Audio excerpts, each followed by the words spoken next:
excited to sit with Tushar Gandhi. I was always dreaming of such a situation.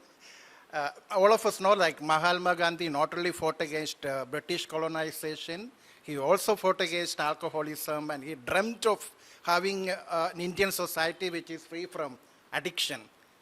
Madam has already introduced the topic. I've been working in that field for almost 30 plus years.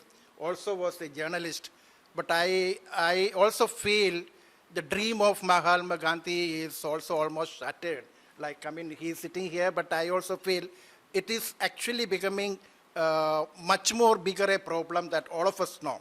And we have so many academicians also here. I've been working more in the treatment sector. I was also with the UN in the same field.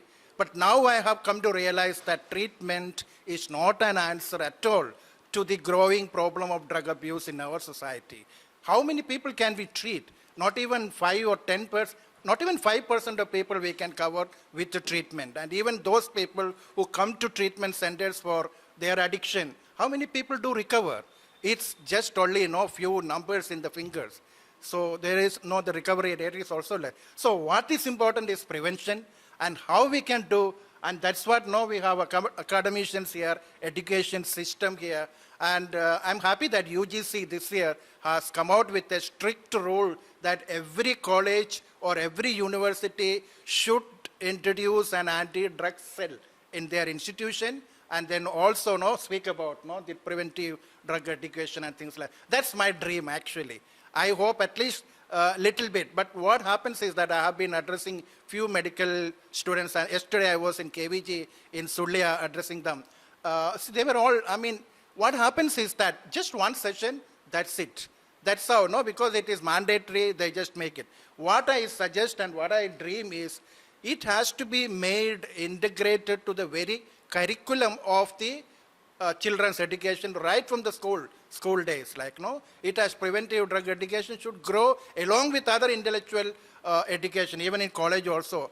We have to, the youth has to be initiated in the youth-led initiatives in this field, and that's the only way. I would like to, anyway, since I don't have much time, I don't want to speak more, but I would like to hear, because this is one very important problem which every student is facing, and every teacher has to be a counselor definitely in this regard. It's a greater role to be played by the academic institutions in this field, I would feel.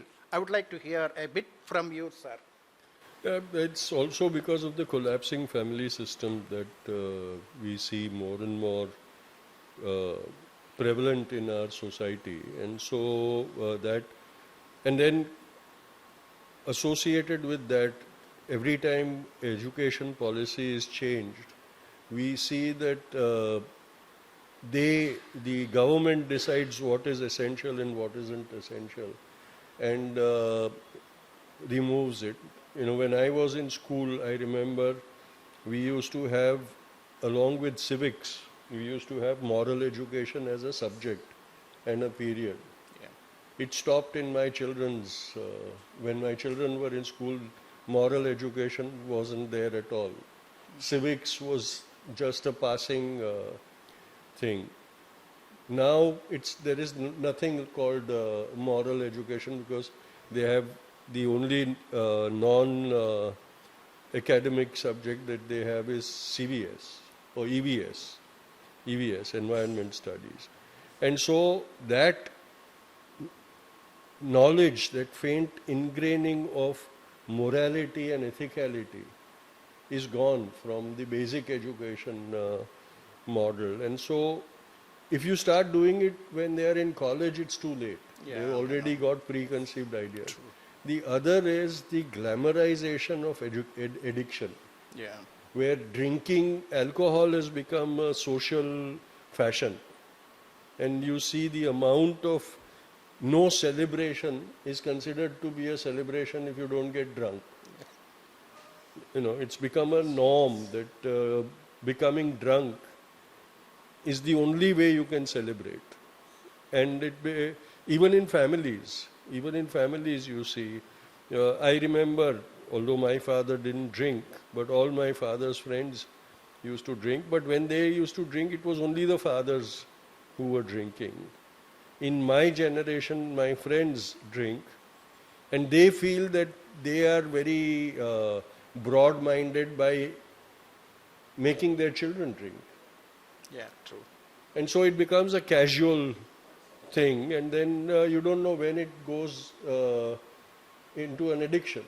You know, not everybody has that control on, and even with my friends who have been drinking, I've noticed that they pride themselves in saying that we are very controlled and things.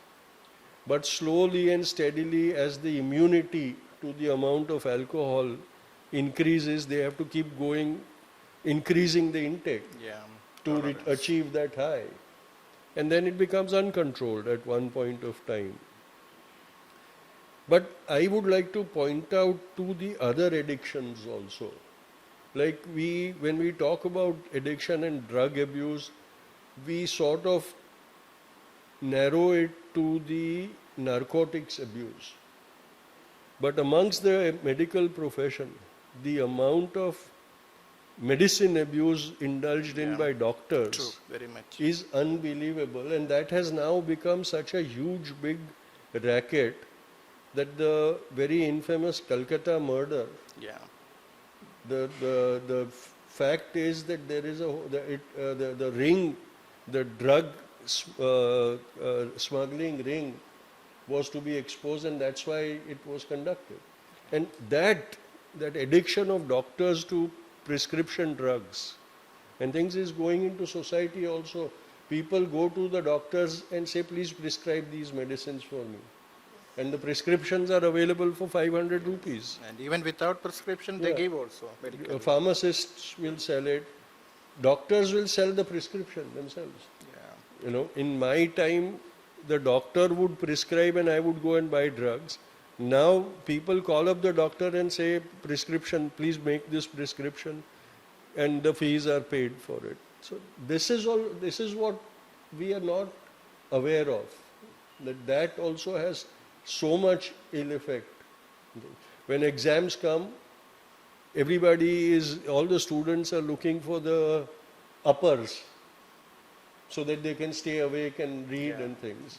And in professional courses, even parents say, take that tablet where you have to study longer. So this normalization of addiction is also a very dangerous thing that is happening, and there is no counseling about it. There is no counseling about it. The addiction to fitness. You see, most of the young men who want to have bulging muscles and things take steroids as a matter of normalcy. Yeah, true. And they get addicted. This new phenomenon of heart failures amongst young fit people is because of steroid abuse and all those high protein shakes and things that they take to create those physique like Rambo. But there is no counseling about it. So when we talk about addiction, I think we need to broaden our vision also and take in all these aspects of how modern addiction Yeah. is taking root in our society. Okay.